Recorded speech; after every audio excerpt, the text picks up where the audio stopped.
Welcome to Horror Franchise Wednesday. This is going to be a quick one. Sorry, I don't have a whole lot to say about this movie. I'm just going to get through this quickly.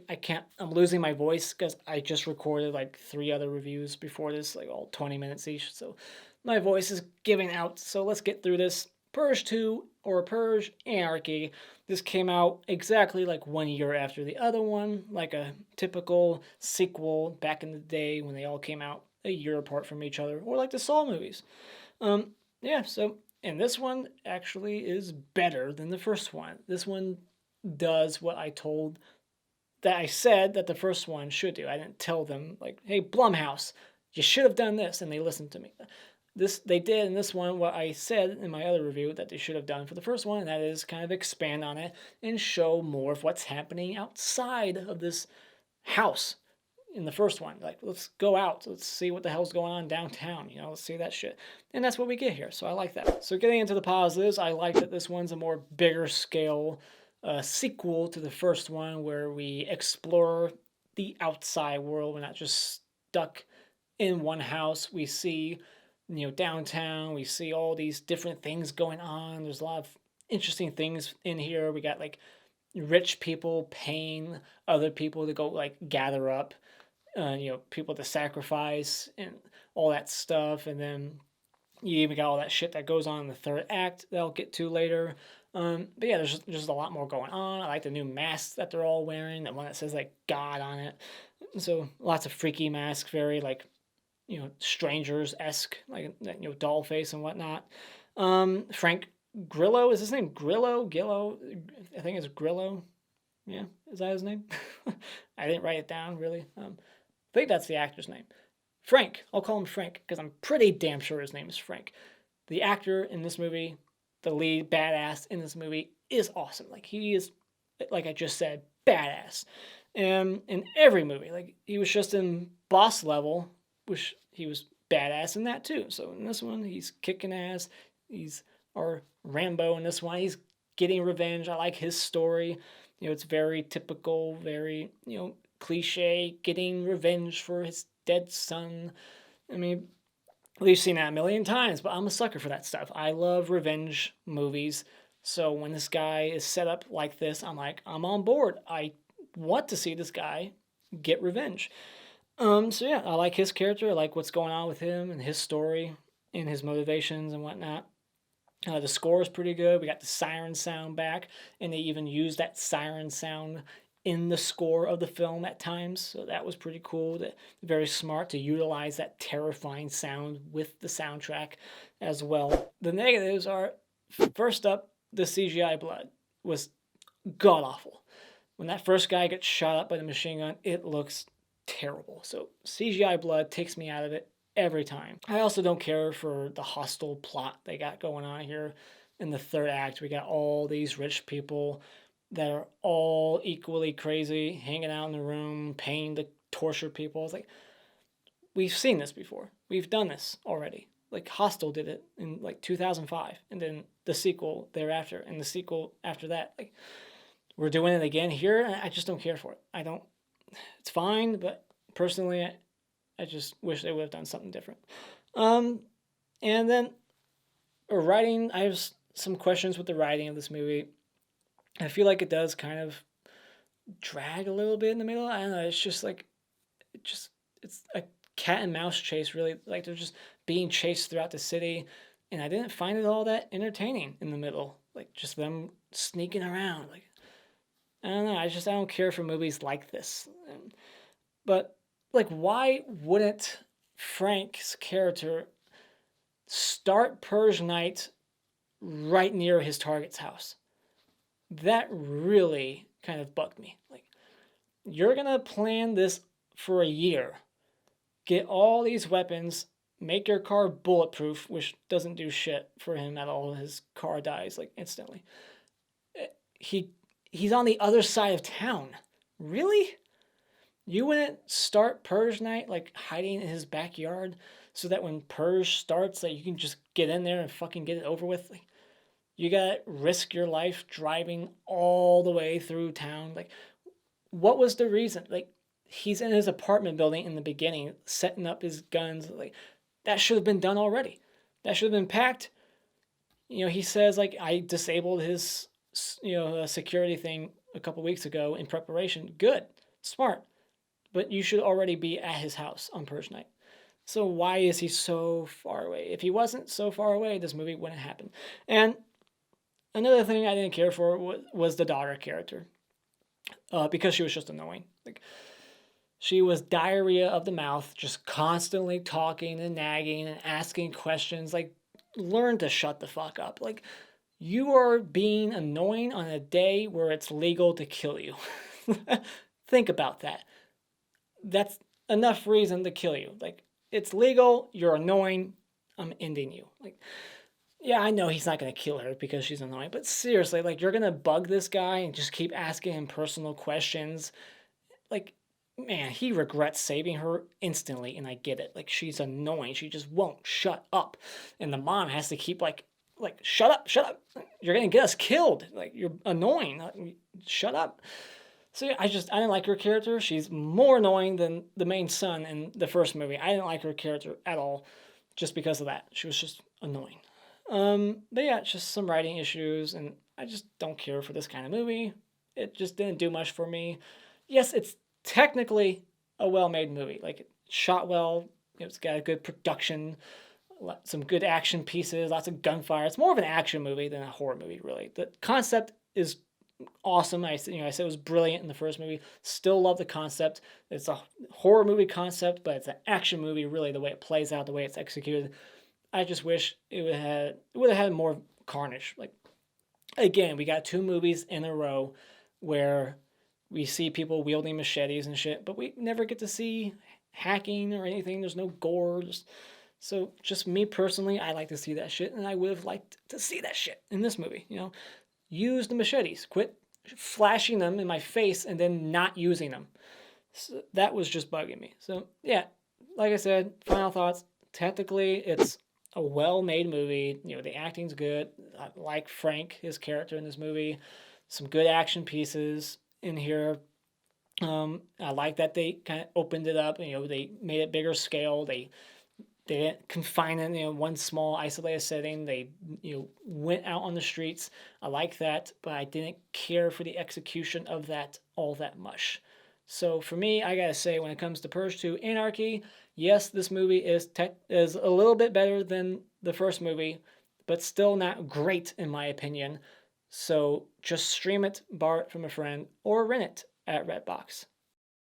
Alright, spoiler discussion. Let's get through this quickly. I said it was going to be quick at the beginning of this, and then I just did a long-ass spoiler-free review. So we open up in 2023, so this is 1 year after the other movie in 2022, and we got Isabella from Final Destination 2. So it was nice to see her. I've only seen her in Final Destination 2 in this movie.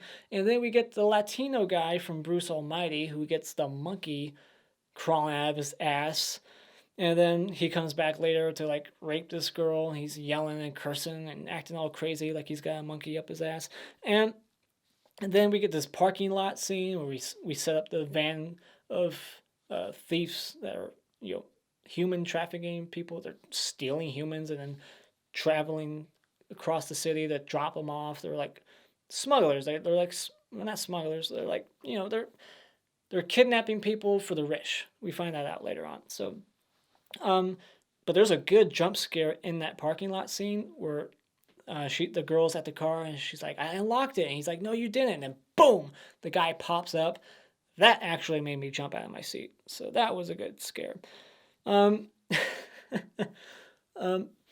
If you're separating your wife and she's like breaking up with you, she's about to divorce you, and she's like, we gotta tell your sister that we're finalizing it, blah, blah, blah.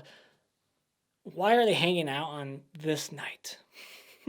Wouldn't you be just the least bit worried that maybe, just maybe, this night your husband's gonna kill you for trying to leave him? Like, hey, I want to separate from you. Let's go tell your sister on Purge night, and then you can kill me for doing so. Like, what?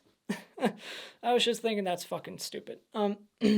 But yeah, then the Papa from Walking Tall is in here, and he offers himself up. He's a sacrifice He just gives himself up to this rich family so that his kids can get $100,000. He's getting paid to die. That's an interesting concept. So then when they're like out, they're getting like taken out of their building, and the truck out back is like opening, and they're like struggling, fighting back against like these SWAT looking people, and Frank's in the distance. This scene plays out for so long. It's like, dude, how long does it take for this truck to open its damn gate? Like, it was like 2 whole minutes of them out there struggling, giving Frank like all this time to like have this battle with himself. Like, should I do it? Should I not? Like, I shouldn't get involved, but fuck it. I have morals and integrity. I gotta do this. I gotta be a hero. It's like, dude, they would already be gone by the time he made that decision. Because, like, watch the scene again. That door is like slowly opening. The back hatch of that truck is slowly opening. It took forever. And then, so we get this nut on a megaphone just screaming about God on the rooftops, and not a single sniper takes her out. Like, this movie sets up 2 snipers on rooftops, and then we never see them again. So what the fuck? Like, you set that up, and then we never see them again? Like, that should have been used in this movie. That was a missed opportunity. This movie was kind of playing out. I was getting like memories of playing Dead Rising, the zombie game. Like, just running around trying to avoid the hordes of zombies, but in this case, like, assholes with guns. And then you get like the occasional boss battle, and you got like the survivors that you're like, collecting to like take back somewhere to the safe point. It just kind of reminded me of Dead Rising for some reason. Like, it felt like this was like a boss battle about to happen with the megaphone chick, and then the car with the minigun, and then this person. Like, it was just like boss battle. People on the ATV, whatever, the 4-wheeler, like another boss battle. If this movie played out like a video game to me. So yeah, and then Callie, if that's her name, won't shut the fuck up. I wrote that down. I think her name's Callie. One of them's Ava, Callie, whatever. And then they step on a trap, and it's always so convenient in these movies that they step in the one circle that they needed to step in for to trigger it, and it like pulls them. It's like, come on. Of all the places, you step there. And then, so then like the mom's like paralyzed with fear. She like trips and falls, but then she's just like, help, I've fallen and I can't get up. Where's my life alert button? Like, get the fuck up. Like, that stuff always bugs me. Like, just leave her. She's worthless. And then wearing a flamethrower when everybody has weapons on this night is not a smart decision. Like, that's the one job I would not want in the army back in like World War II and Vietnam. Like, you're the flamethrower guy. The fuck I am? No. I can easily get shot, and then I will explode and take all my comrades with me. Like, it's stupid to wear that on Purge night. And the guy gets shot, and of course he explodes. That made me laugh. And then the cheating sister kills her sister for cheating. So that was kind of a silly scene. And she's like, you think your family's going to accept you and love you after this night? And then this guy gets shot while saying, I love you. He's like, I love you. So it's like the separation is finalized now. They were getting separated. Now it's legit. Like, they're separated forever now. And so, yeah, I just thought that was kind of mean how he got shot in the middle of his sentence there. And then we get this whole, like, resistance, this group coming back to save the day, and they got the guy from part 1, the actor from My T-Shirt Ate My Homework. I didn't mention that in the other review. I do know the actor, but he will always be the kid from My T-Shirt Ate My Homework, which is a terrific kids horror movie. That's kind of like a Goosebumps film, like a made-for-TV Goosebumps movie, but like Shadow Zone, some company that was trying to be like the next Goosebumps. Check it out. Watch it with your kids. It's awesome. He finally gets to the guy he set out to kill earlier, but of course he's not going to go through with it. He's a better person because Callie talked to him all night and made him a better man. And because he saves his life, he in return saves his life after he gets shot by the one guy with the minigun and everything. He returns the favor. He saves him. So because he saves him, he saved him back. And then he drives him to the hospital. The siren goes off at the last second. Like, they're about to shoot each other. There's like a Mexican standoff, and they're about to start shooting each other up, and the siren goes off. But yeah, and then Frank, he lives. So I like that. I like that he lived. It would have been a bummer to see his character die. So I'm glad he made it out okay. But I did think it was really weird that he gets shot twice in the front yard. The two girls are around the corner. They do not respond. But then, like, almost 2 whole minutes later, the guy who he was going to kill but saved, or, spared, he shoots the bad guy, kills him, and then that's when they respond to gunfire. The third bullet, 2 minutes later, like, oh shit, what's that sound? Like, really? Come on. That gun wasn't any more louder than the other gun. So, just want to point that out. Anyways, that's the end of my review there, my discussion. Yeah, I have a bad feeling this is how I'm going to feel about 3, 4, and 5. Just meh. Like, these are technically good movies, but they're not my kind of movies. That's the best way I can put it. Like, they're fine. They're not terrible, but I can't highly recommend them. Me personally, it's just something about them. I didn't care for it, but hopefully 3 might actually be better. I don't know. Maybe. We'll see. So, those are my thoughts. What are your thoughts on Purge Anarchy? Let me know in the comments below. And as always, if you like what you've seen here, you can hit this like button and become a subscriber today just by clicking on my cartoon face in about 5 seconds. And until next time, Auf Wiedersehen.